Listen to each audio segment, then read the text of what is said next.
आपने देखा कि हमारे सेना के जवान जिस तरीके से एयर स्ट्राइक और एक मामले में सर्जिकल स्ट्राइक किए, उससे सारी दुनिया को यह संदेश चला गया कि भारत यदि कोई छेड़ेगा तो भारत केवल सीमा के इस पार नहीं, जरूरत पड़ी तो सीमा के उस पार भी जाकर मार सकता है। यह है भारत की ताकत।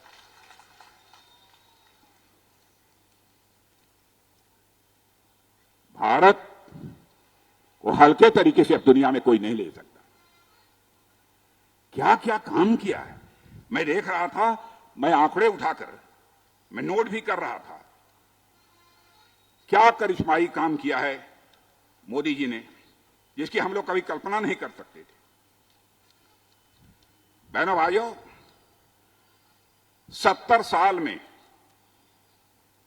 साल में कांग्रेस पार्टी ने केवल 3.5 करोड़ परिवारों को पाइप से जल, नल से जल पहुंचाने में कामयाबी हासिल की थी। और मोदी जी ने 5 साल के अंदर ही 10 करोड़ से अधिक लोगों के घर में नल से जल पहुंचा दिया है। यानी इस समय देश हमारा एक्सप्रेस स्पीड से बढ़ रहा है, तेजी के साथ, एक्सप्रेस स्पीड से तेजी के साथ आगे बढ़ रहा है। अब यहां के साथ राज्यों के साथ भी किस तरीके से कांग्रेस की सरकार भेदभाव करती थी।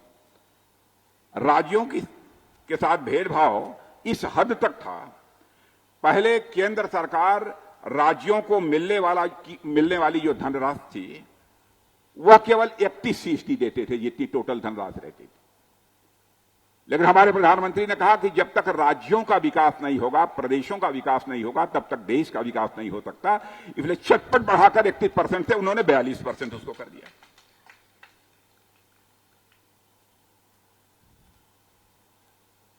मोबाइल, मैं समझता हूं आप सबके पास मोबाइल होगी। अब तो कुछ परिवारों में 1 नहीं, 2 नहीं, 3 मोबाइल जो है देखने को मिलती है, 4 मोबाइल देखने को मिलती है। जानते हैं 92% मोबाइल हम दुनिया के दूसरे देशों से मंगाते थे। लेकिन आज दुनिया के जिस भी देश में जाओ मेरे बहनों भाइयों, डंके की चोट पर सीना ठोक कर आप कह सकते हो कि मोबाइल बनाने वाला दुनिया का देश यदि कोई है तो उस देश का नाम है भारत।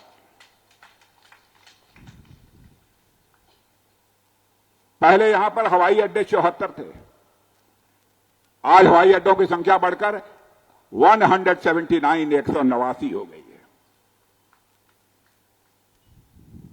कैसे हुआ? अब जैसे मैं एक उदाहरण लेता हूं किसानों का, बड़ी संख्या में किसी एक पेशे में लगा हुआ भारत में यदि कोई है तो किसान है।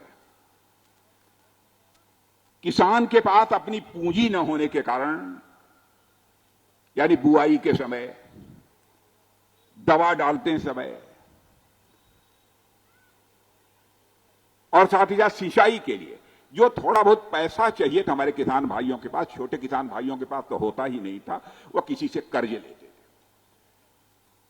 और इस कर्ज के बोझ के तले दबे दबे उनकी सारी जिंदगी कुढ़ते कुढ़ते गुजर जाती थी, वह दम तोड़ देते थे।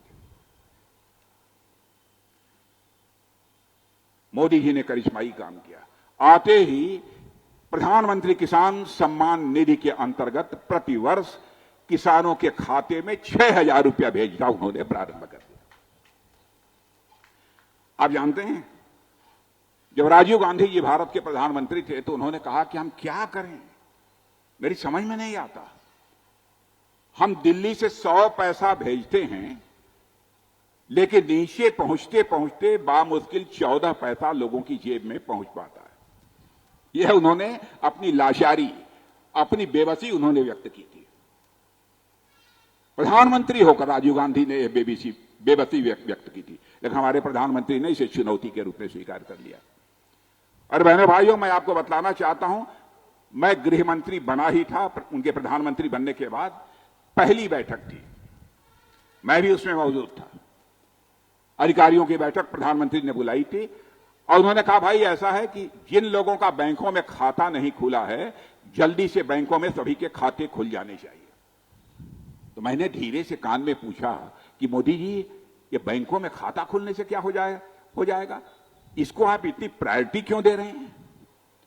कहे राजनाथ जी बैठक के बाद बतलाएंगे।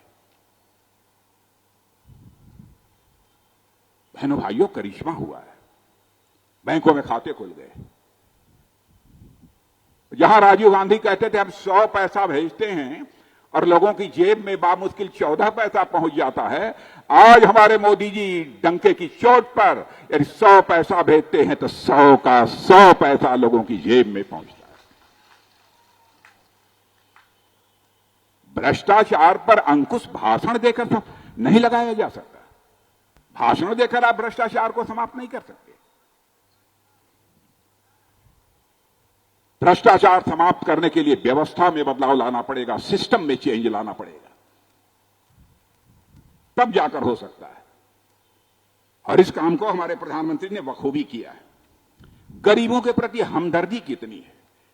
आप सब यहां पर बैठे हैं, मैं कहना चाहता हूं हमारी कोई भी बात गलत हो, आप अखबारों में अपना वक्तव्य दे सकते हैं, स्टेटमेंट दे सकते हैं, मेरी आलोचना कर सकते हैं, आपका मैं स्वागत करूंगा। क्योंकि मैं आपकी आंखों में धूल झोंक कर मैं आपका समर्थन नहीं चाहूंगा, मैं आपका समर्थन चाहूंगा तो आपकी आंखों में आंख डालकर मैं आपका समर्थन चाहूंगा।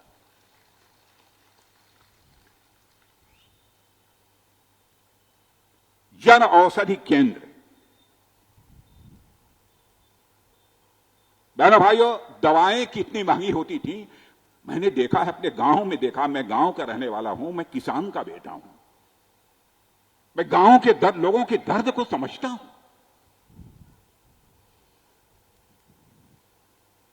परिवार में कोई बीमार पड़ जाता था, डॉक्टर दवा लिख देते थे, तो हम लोग जरा गांव के ठीक ठाक लोग थे, आते थे, बाबू डॉक्टर साहब ने दवा लिख दिया, 500 रुपया की दवा है।